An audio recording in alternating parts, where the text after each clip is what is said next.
ओम साई राम। मैं शोभा त्रिपाठी साईं धाम चैनल से। आज हमारे साथ एक ऐसे भक्त जुड़े हैं जो वो खुद नहीं, उनके पिताजी भी बहुत बड़े भक्त थे। उन्हें तो बाबा ने कई बार दर्शन दिया है और उनसे बहुत बड़ा काम भी करवाया है। और ऐसा है ना, बोलते हैं ना, बाबा हर किसी को हर काम के लिए सिलेक्ट करके रखते हैं।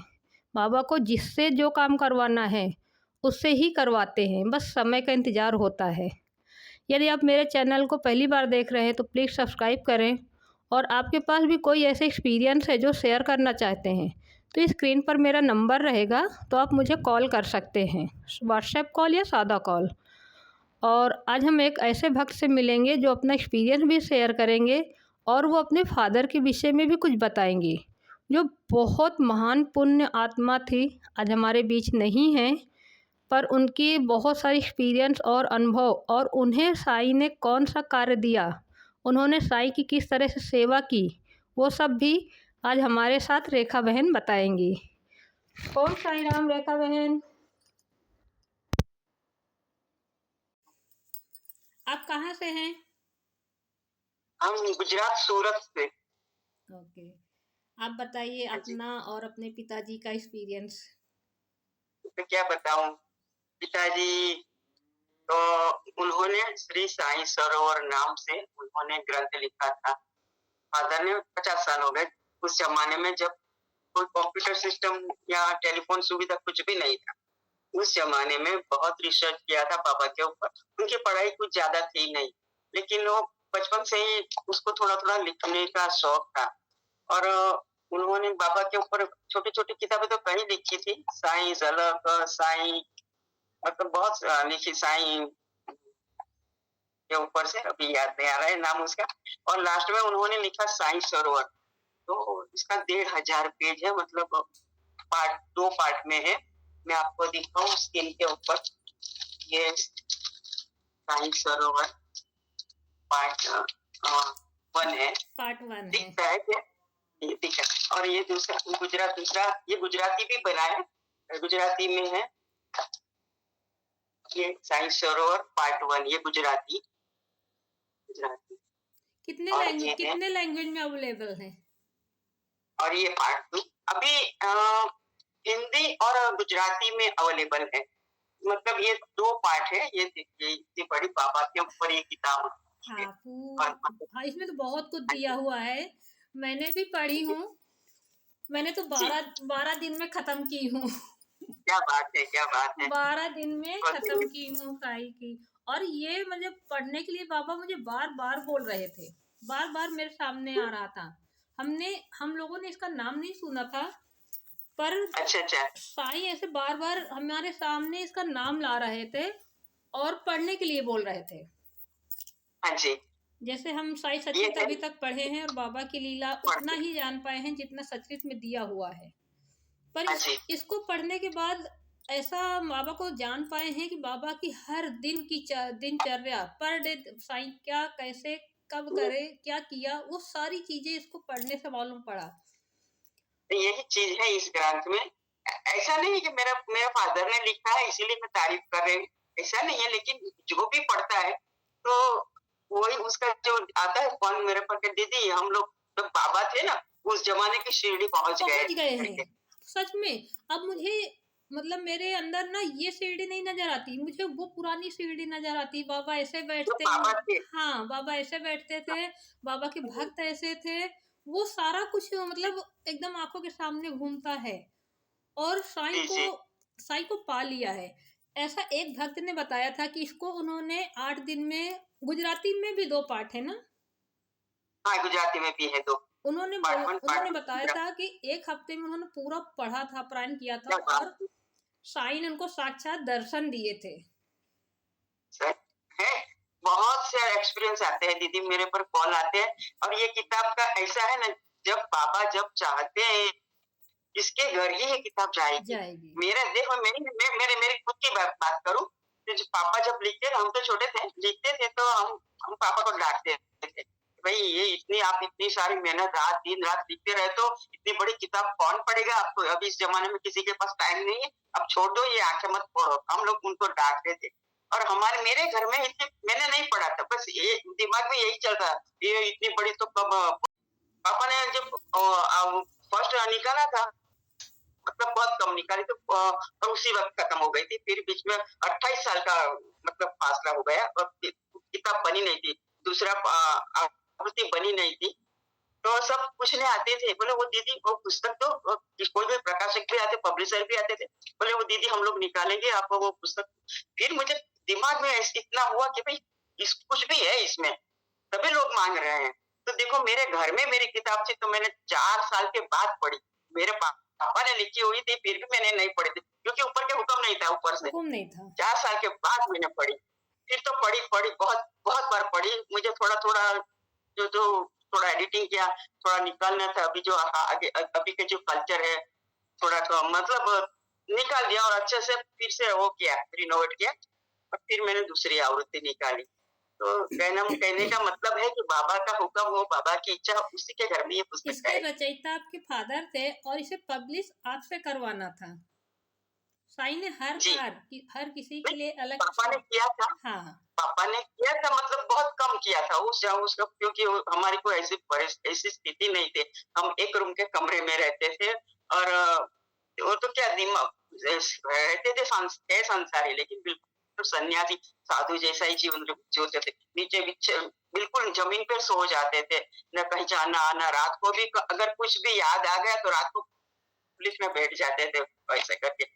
और वो क्या लिखने का उस जमाने में तो कंप्यूटर ऐसा कोई सिस्टम था नहीं, तो वो ये रद्दी की दुकान से ऐसा पेज ले आते थे, जो समझते हैं ना रद्दी जो बस्ती जो बेचते हैं, भंगार वाले जो बेचते हैं ना, उस वहां से वो पेपर लेकर आते थे और उसमें वो लिखते थे। और अच्छा नहीं लगा चलो फाड़ के फेंक दिया, अच्छा नहीं फाड़ के फेंक दिया। सुबह में देखो तो इतने कचरे मतलब इतने पेज खड़े हो जाते थे, इतना वो मतलब बहुत मेहनत किया बहन पापा ने, बहुत किया। और इसमें बाबा ने ये भी दिया है अगर कोई मन्नत लेके आप पारायण करते हैं नियम पूर्वक, हाँ जी, तो आपकी विश भी पूरी होती है। होती है। और इसमें बहुत कुछ, अगर साईं को जानना है, साईं को पाना है, तो हमें लगता है हर किसी को पढ़ना चाहिए। आजकल के दिनचर्या में, कलयुग में थोड़ा सा ये ज्ञान की बातें जानना बहुत जरूरी है। ये इसमें इतनी नई स्टोरी है बाबा के मतलब भक्तों की, जो अब कभी पढ़ी भी नहीं होगी। बहुत नई कहीं से मालूम नहीं पड़ा है। इसमें ऐसा दिया हुआ है ना, बाबा के एक एक दिन की कहानी है इसमें। बहुत बहुत सुंदर है। मतलब मैं तो पढ़ने बैठ जाती हूँ ना, एक दिन में मैं 160-170 पेजेस पढ़ती हूँ। अरे वाह, और जबकि घर का काम भी करती हूँ, उसके बाद 160-170 पेजेस पढ़ती हूँ एक दिन में। बहुत बढ़िया ऐसे है बाबा। और आपको बाबा कैसे दिखे थे, दर्शन दिए थे? हाँ जी, वो है ना, हम लोग जा रहे थे, भीमा शंकर जा रहे थे हम लोग, मेरा हस्बैंड, हम लोग 3 कपल थे। तो हम बाई रोड बिना यहाँ सूरत से भीमा शंकर जो ज्योतिर्लिंग है ना वहां जा रहे थे। तो और बारिश हो रही थी बीच में, तो हम लोग चाय पानी के लिए एक ठेले पर रुके थे। तो वहां पीछे रास्ता था और सामने बस खंडर जैसा बस स्टैंड था। बस स्टैंड में के अंदर पापा बैठे थे, ऐसे पूरा सटका बटका लगाया हुआ, या कफनी बफनी सब पहना होता, लेकिन दिमाग नहीं चलता था। हम लोग बातें अंदर अंदर करते थे, देखो नहीं कैसे साईं बाबा जैसे दिखता है, साईं बाबा जैसे ही दिखता है, पर ऐसा दिमाग नहीं चला कि चलो जाए वहां पर। उस सुम हो गया था उस टाइम। फिर भी मैंने मेरे हस्बैंड को बोला ये पापा को कुछ दे दो करके, इतनी बारिश से तो नहीं जा सकते सामने, तो आप जाके देख आओ। तो उन्होंने कुछ वहां जाके दिया और हमने यहाँ से ऐसा कर दिया बस। फिर हम लोग गाड़ी में बैठे और मैंने पीछे मुड़ के देखा तो ऐसा किया। और फिर मेरा दिमाग, अरे बाप, मेरा आज इतने साल हो गए लेकिन आज भी मुझे इतना पछतावा है कि भाई हम लोग मेरे सामने खड़े थे, हम जाके चरण नहीं बस। फिर मुझे उसी दिन बोला कि मुझे पहचानना नहीं था तो क्यों बुलाती है मुझे। तो बहुत रोई थी उस टाइम, बाबा मिले थे। बाबा आपके सामने थे? कहते हैं कहते हैं ना कि भक्त भगवान के पीछे होते हैं, यहाँ तो भगवान भक्त के पीछे है, भगवान भक्त के पीछे भक्त है। के पीछे है। कहते हैं ना, तो जैसे रस्सी बांध के खींच लेते हैं बाबा ने, हाँ, चिड़िया के पैर में रस्सी बांध के बाबा खींचते हैं। तो वही तो भगवान भक्त के पीछे है। ये पुस्तक पढ़ोगे तो दिल में यही होगा कि भाई भगवान सब। एक अमिताभ मेहता के नाम, अमिताभ के नाम साई सच्चरित्र में दूसरे अध्याय में आता है। हाँ। अमिताभ मेहता, तो उनकी स्टोरी बिल्कुल नई है इस ग्रंथ में, अगर आप पढ़ोगे तो बिल्कुल आपने नहीं जानी होगी। जो जब सब दूसरी किताबों में जो आता है अमिताभ वो, लेकिन वो किस हालात में वो शिरडी आए, पहले वो कहाँ थे, क्या थे, तो उसके उसके साथ ऐसी क्या घटना घटी तो वो शिरडी आए। तो वो स्टोरी इसमें आप पढ़ सकोगे पहली बार कि वो अमिताभ उसका नाम था, ओरिजिनल नाम था गुजराती अमृतलाल नाम था उसका, अमृतलाल। और शिरडी में आके बाबा ने उसको अमिताभ नाम दिया, बाबा ने उनको दिया था। तो वो हमारे गुजरात के भावनगर के थे, भावनगर। तो उस जमाने में तो आजाद हुआ नहीं था, अंग्रेजों का शासन था, रजवाड़ा था। तो उसी दयाशंकर नाम के राजा के बाद दीवान, दीवान भी नहीं समझो, उसका मित्र था वो। तो राज्य को संभालता था, सब कारोबार वो ये वो कुछ भी मतलब वो अपनी प्रजा किस तरह सुखी रहे वो सब करता रहता था। और उसका मित्र थे दयाशंकर राजा के। तो और दिन रात उसको, उस बाबा का नाम उन्होंने कभी सुना नहीं था, जाना नहीं था, वो शिरडी क्या है कुछ भी नहीं मालूम था उसको। और वो तो बस जब फ्री होते हैं तो उस कृष्ण भगवान के भक्त थे, तो जब फ्री होते तो कृष्ण भगवान का नाम ही लेते रहते थे दिन रात, जय श्री कृष्ण करके। और हमारे गुजराती में साखी बोलते हैं, जैसे साखी गाने का होता है, तो गुजराती बाबा तो उन्होंने 2-3 किताब भर के कृष्ण भगवान के ऊपर साखी लिखी थी उसको, लेकिन उसको प्रिंट कराने के उसको टाइम नहीं मिला।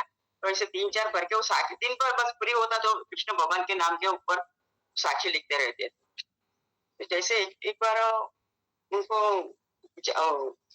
फकीर दिखने लगा चारों ओर, कहीं कहीं भी नजर करो वो बोलता है कि ये मैं कृष्ण का नाम देता हूँ, ये फकीर मुझे क्यों दिखता है।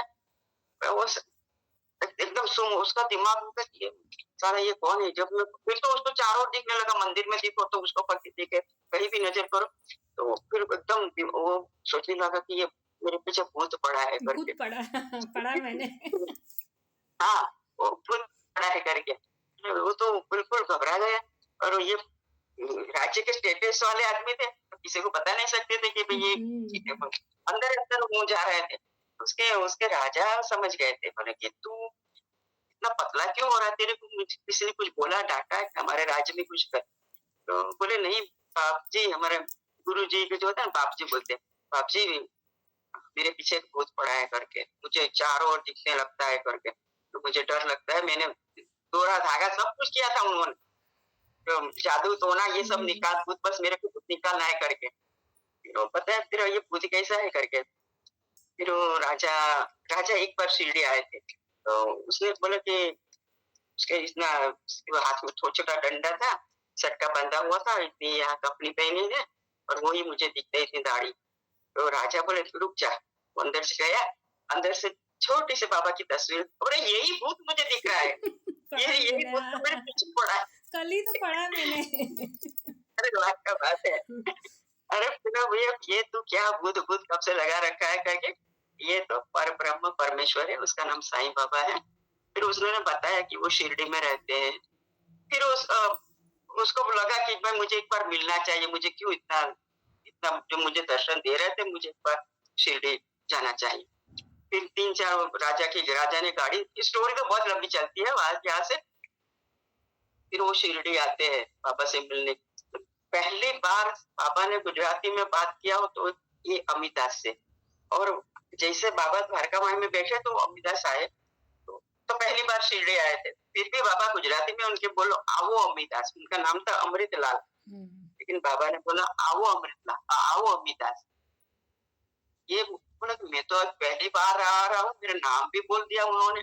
फिर बोले जिन साखी नहीं लिखनी, मतलब वो जो कृष्ण भगवान के ऊपर जो शायरी समझो, शायरी हम गुजराती में साखी बोलते हैं।